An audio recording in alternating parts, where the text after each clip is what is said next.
All right, strap in, everybody. We're going deep on this one. Your source material, a podcast episode asking a truly wild what if.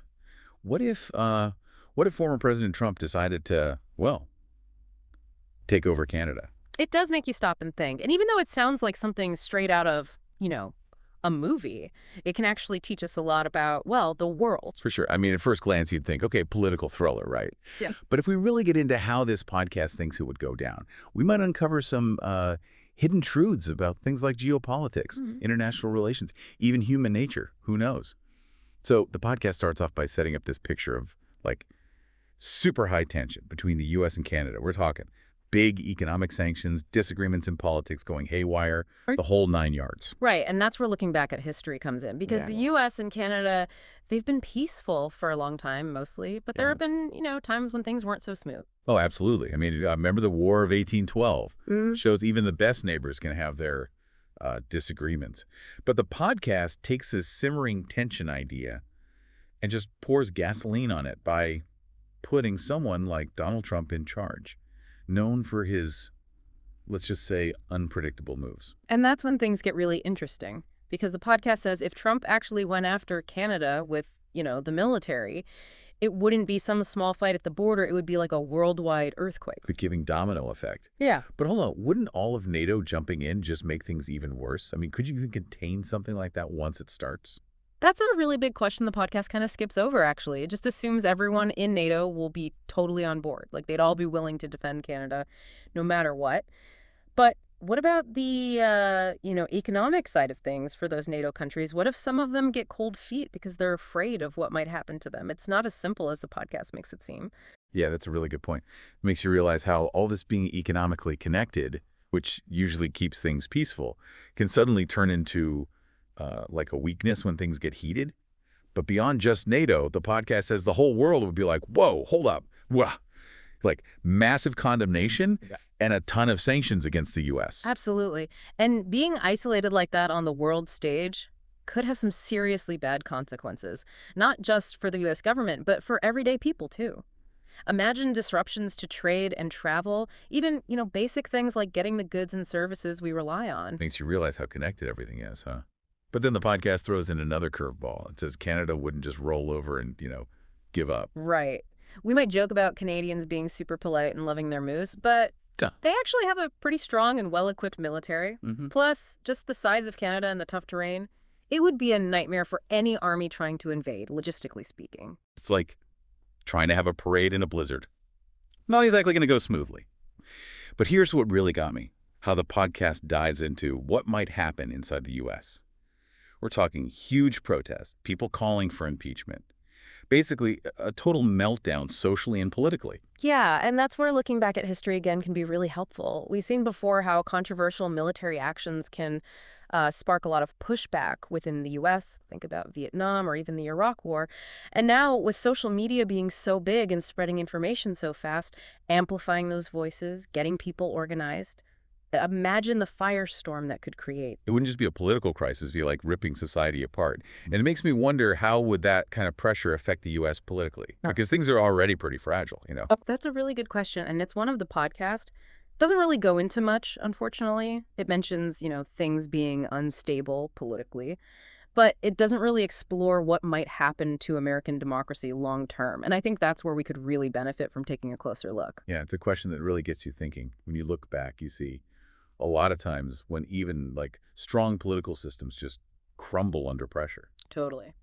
And it makes you wonder, what about just regular Americans? I mean, we talked about the economy, politics, but what about just like how people get along? Could something like this just tear the whole country apart? That's where the real human cost of war hits home, I think. It's easy to get caught up in the, big picture stuff and forget about the real people whose lives are just shattered. Right.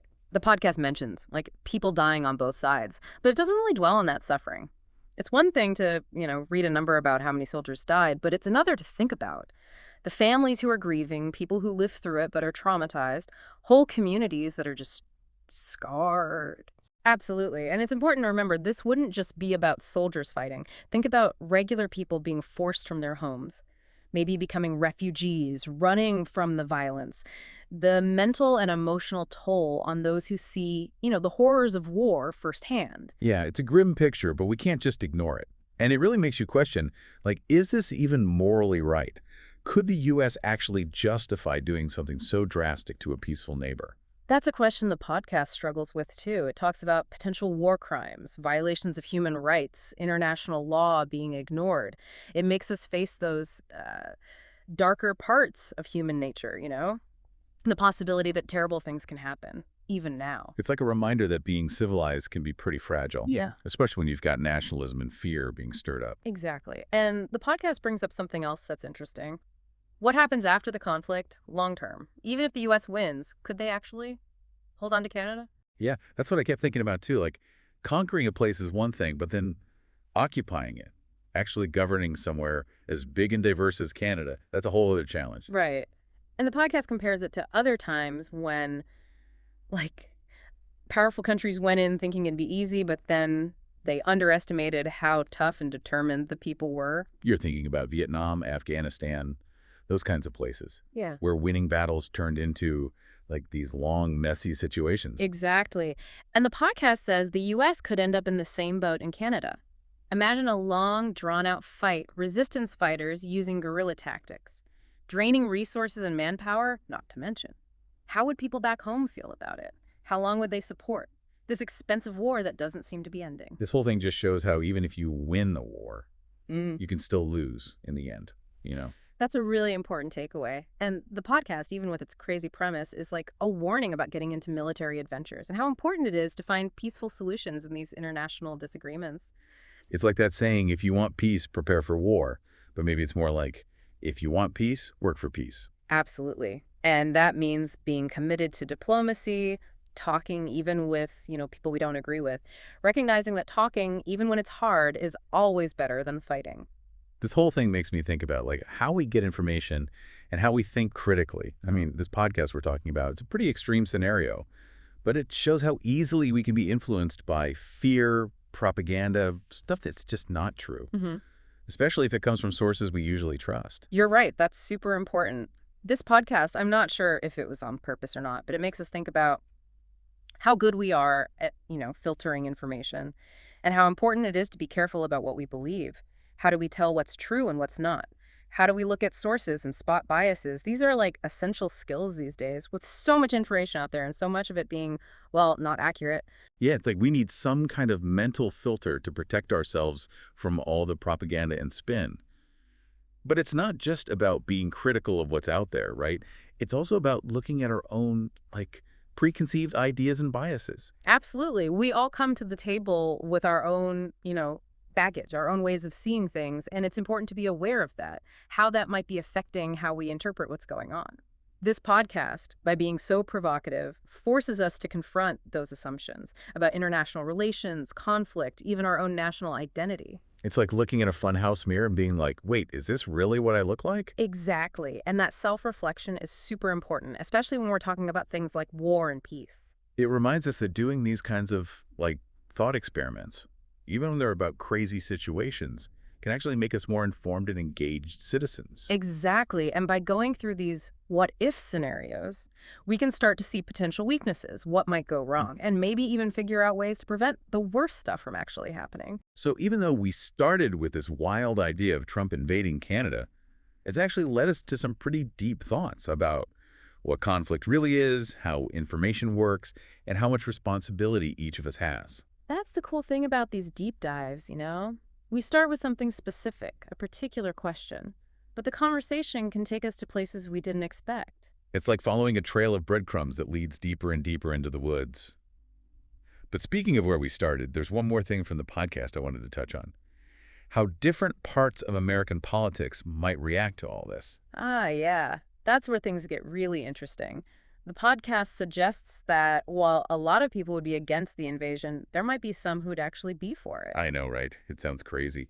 But it shows something really important, how divided American society is and how some groups might be more likely to fall for, like nationalistic talk, fear-mongering, that kind of thing. It's a reminder that even in a country that's been a democracy for so long, there are always people who might be drawn to authoritarianism, especially when they feel like they're under threat or like they've been left behind. And this podcast, whether it meant to or not, makes us face that. It's like holding up a mirror to ourselves and asking, are we really as safe from those dangerous ideas as we think we are? That's a question worth asking, because if we want to protect our democracy and stop the worst from happening, we need to understand those weaknesses, those cracks in our own society. It's like that saying, those who can't remember the past are doomed to repeat it. But here, it's not just about remembering, it's about understanding where we are now and what might happen in the future. Exactly. That's the real value of these thought experiments. By thinking about these wild scenarios, pushing our imagination, we actually get a better grasp of what's going on in the world and a more balanced view of the challenges we face. It's like we're working out our brains, getting ready for surprises, the kind of stuff we might not even be able to imagine right now. But as we wrap up this part of our deep dive, I'm curious, what are some of the main things you think our listeners should be thinking about? Even though it's over the top, this podcast does give us some insights. It shows how interconnected our world is, how fragile peace can be, the potential consequences when power goes unchecked, and how important it is to be informed and engaged citizens. It's a reminder that even when we're talking about things that might never happen, there are still real lessons to learn. But something else strikes me too. The power of stories. This podcast, by telling a story and exploring this crazy what if, it makes us feel things, use our imagination, and think more deeply about these complicated issues. Yeah, that's a good point. And it shows how much stories can shape how we understand things. Whether it's news, history, or even fiction, how we frame and tell those stories has a huge impact on how we see the world. It's like we're hardwired for stories. They help us connect with information, process complex ideas, and make sense of everything that's going on. Exactly. And this podcast, even with its problems and its out there premise, shows how storytelling can engage our minds and our feelings, challenge what we think we know, and make us ask those tough but important questions. I think that's a great place to stop for now. We've covered a lot, looked at things from all sides, and really wrestled with some heavy ideas. We have. But something tells me our deep dive isn't quite over yet. There are still some unexplored areas, some loose ends, and some deeper questions to consider. All right, then we better keep going. Stick with us, listener, because we're out to go even deeper into this hypothetical invasion. Okay, so we've talked about like the whole world going crazy, the U.S. falling apart, even questioned like the core of American society if this invasion actually happened. But the podcast throws in another curveball, one that really makes you think about the long game. What happens after a conflict like this? Yeah, it's something that often gets missed in these discussions. We tend to focus on what happens right away, the shock of it all. But this podcast makes us think about the lasting effects. Like, how would the U.S., even if they won, deal with everything afterward? Right, because it's not like you can just like redraw the borders and say, okay, we're good now. You've got these two countries that are like super connected economically and culturally, suddenly forced to be enemies. How do you even begin to fix that? The podcast honestly doesn't really offer any solutions. It kind of just leaves us with this picture of North America, like broken, full of resentment and distrust. But it does make you think about forgiveness and reconciliation, after a conflict like this. It makes you think about times when countries have moved on from like really awful things. Think about Germany and France after World War II, or even South Africa after apartheid. Is that kind of healing even possible here? It's a good question. Because at the end of the day, real peace, lasting peace, needs more than just like stopping the fighting or signing a paper. It needs a real change in attitudes, a willingness to admit what went wrong, and a commitment to building a future together. That's a tall order. But it makes me think about us, just regular people. I mean, governments and big institutions, they obviously play a big role. But we're the ones who have to actually live with the consequences of war. Yeah. And we're the ones who can, like, bridge those gaps and build peace, right? You got it. Because peace isn't just about not fighting. It's something we have to work at all the time, both on our own and together. And that takes empathy, understanding, and being willing to talk to people who see things differently. It's like building bridges instead of walls. Yeah. Right? But it's not easy, especially with all the messages we get these days about being afraid, being divided, us versus them, that kind of stuff. No, it's definitely a challenge. But I think this podcast, even with all the craziness, offers a little bit of hope.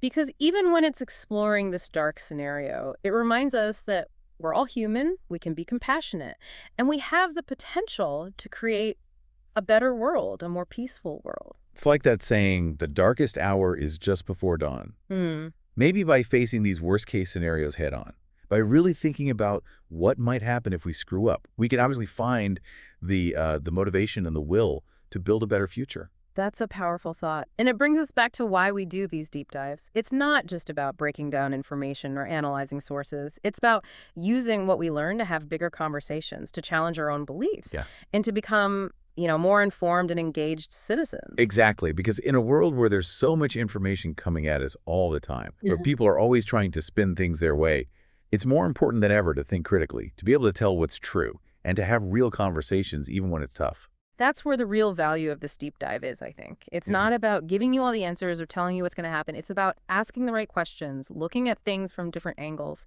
basically giving you the tools to be more involved and responsible in shaping the world you want to live in. Well said. So, as we wrap up this wild trip through Trump takes over Canada, Yeah. what's the one big thing you want our listeners to walk away with today? Even the craziest ideas can teach us something. This podcast, even with its issues, has made us face some hard truths, think about some really tough moral questions, and consider the long-term consequences of what we do. It's a reminder that the choices we make, both individually and as a society, will determine what kind of world we have in the future. And that's a pretty deep thought to end on. So, to our listeners, we hope this deep dive has made you curious, made you question some things, and maybe even inspired you to get out there and be a part of building a more peaceful and just world. Thanks for joining us.